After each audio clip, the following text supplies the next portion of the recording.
I wasn't all that impressed with Warhammer 40k Space Marine when I initially played its demo on the Xbox 360. Years later, I tried again and still wasn't super enthusiastic about my time with it. But with the release of the highly anticipated sequel, I decided to give it another try to see if I was missing out or if my initial impressions were right. Well, I still haven't grown on the story. While it is partly due to some of the audio issues, I don't really find it all that interesting.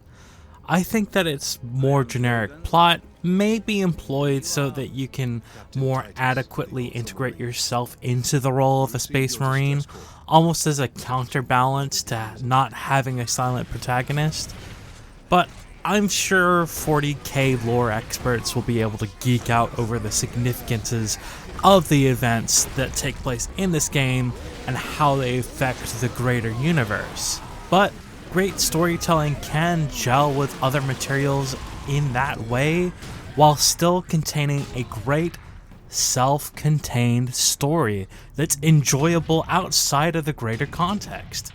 And I just don't see that here. Gameplay, on the other hand, is pretty decent.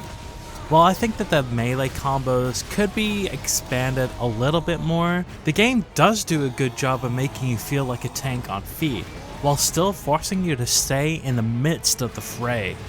Guns are also decent, and either type of attack feels like it has weight behind it. Both methods get even better as the game goes on and provides you with other cool weapons. However, it's between these segments that we really see the weaknesses of this game. Firstly, your ultra super badass soldier has to be the slowest moving character in gaming history, or at least it feels like he is. Lots of the time, you're doing nothing, waiting for teammates or activating door after elevator after elevator after door.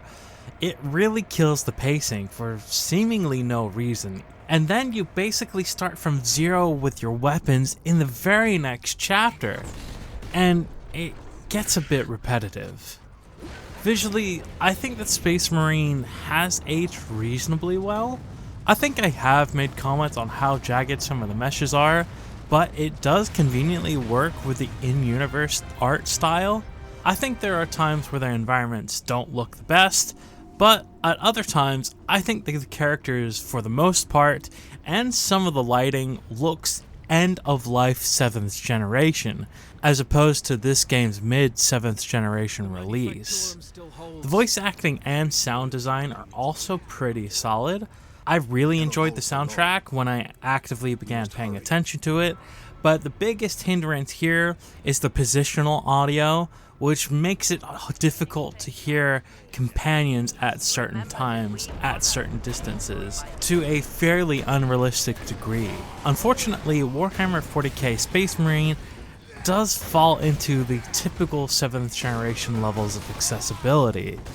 While it does have subtitles, there's no in-game way to change either the written or spoken language. There are difficulty settings, but these cannot be changed mid-game as far as I can tell. I personally found it reasonably challenging on the mid difficulty and had to spam the hell out of finisher moves to get health. There's also no way to remap buttons on the controller or mouse and keyboard, but it does have a little bit more reasonable convenience, being available on PlayStation 3 and Xbox 360, as well as being available digitally on GOG and Steam. The settings menus are fairly bare bones, but should allow for most older systems to run this fine. I also failed to notice any bugs other than the camera flicking down when I activated the doors, or the occasional other activated item, and of course I already mentioned the audio issue. But while I do have fun when playing Warhammer 40k Space Marine, I still struggle to play it for any length of time before I get fed up with it. To me, it feels kind of like a multi-tool of gaming. It does a lot of things, but it doesn't do any of them all that well. I'm not saying that it does anything particularly wrong, but the enjoyable things about this game are done better elsewhere, which is why I think that it deserves a meh. But let me know what you think down in the comments below. Check out my last video on Hunted the Demon's Forge, and consider subscribing. Until then, this has been Rob the Slob, and I'll see you in the virtual commute.